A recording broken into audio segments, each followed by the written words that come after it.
ሰላም ዩቲዩብ እንዴት ናችሁ? ደህና ናችሁ ወይ? ሳምንታችሁ እንዴት አለፈ ውዶች? ደህና ናችሁ ወይ? አይ ሆፕ ጥሩ የጾም ጊዜና ጥሩ ሳምንት እንዳሳለፋችሁ ተስፋ አደርጋለሁ። እሺ እንግዲህ ዛሬ ደግሞ ለሙስሊም ጎረቤቴ ቆንጆ የሆነ ኬክ ለረመዳን እንሰራላታለን ማለት ነው።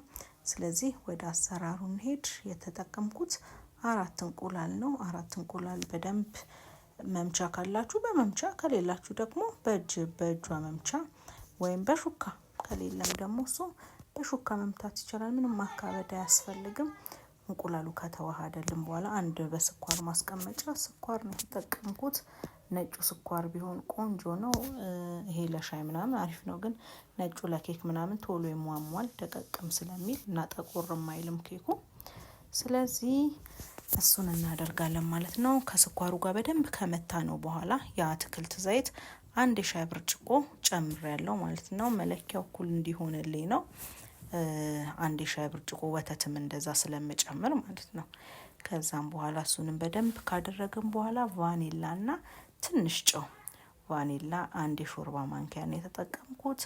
ጨው ደግሞ በጣም ትንሽ ሩብ የሻይ ማንኪያ ማድረግ ይቻላል። ጨው ያው ኬክ ላይ ብዙም እንትን አይልም ስኳሩ ነው እንጂ።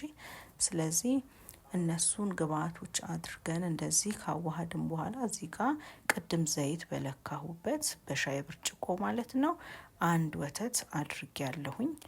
ወተቱን በደንብ ከሱ ጋር ከግብአቱ ጋር በደንብ ካዋሃድን በኋላ ዱቄታችንን እናደርጋለን ማለት ነው። ዱቄት እንግዲህ 250 ኤምኤል ነው መለኪያው።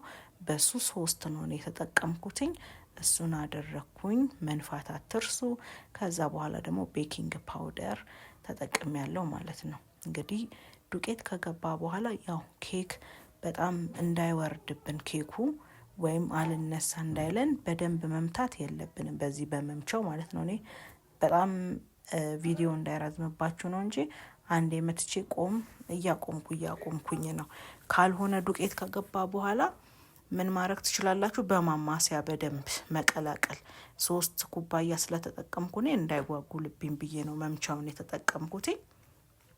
እናንተ ደግሞ በሹኪያ ወይም ደግሞ በማማሲያ ማድረግ ትችላላችሁ። በደንብ መመታት የለበትም። እንግዲህ ቲክነሱ ይሄንን ያክል ነው። ኬክ በብዛት ስለምሰራ ያው ቲክነሱን አውቀዋለሁ በደንብ። በጣም ቀጭን መሆን የለበትም፣ በጣም ወፍራም። ያው የምትፈልጉት ሶፍት እንዲሆን ከፈለገ መካከለኛ ቴክስቸር ይኖረው።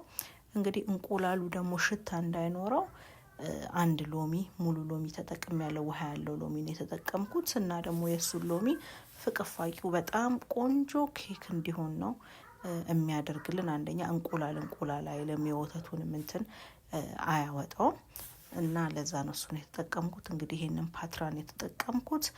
እሱን ፓትራው ላይ አድርጌ በደንብ አየር በብሉ እንዲወጣ በደንብ ኪችን ካቢኔ ይሄ ላይ አስቀምጬ መትቼዋለሁ። አየሩ ይሄ ክብ የሆነው በደንብ እንዲወጣ ማለት ነው።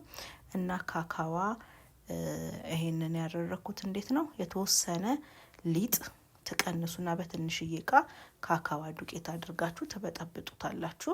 ከዛ በምትፈልጉት መጠን በደንብ ከሆነ እንዲበዛ የምትፈልጉት ካካዋውን ማብዛት ዱቄቱን፣ ካልሆነ እኔ ትንሽ ነው የተጠቀምኩትኝ። ዳርና ዳሩን አርጌ እስኪ በስታይል ስራው ብዬ ነው።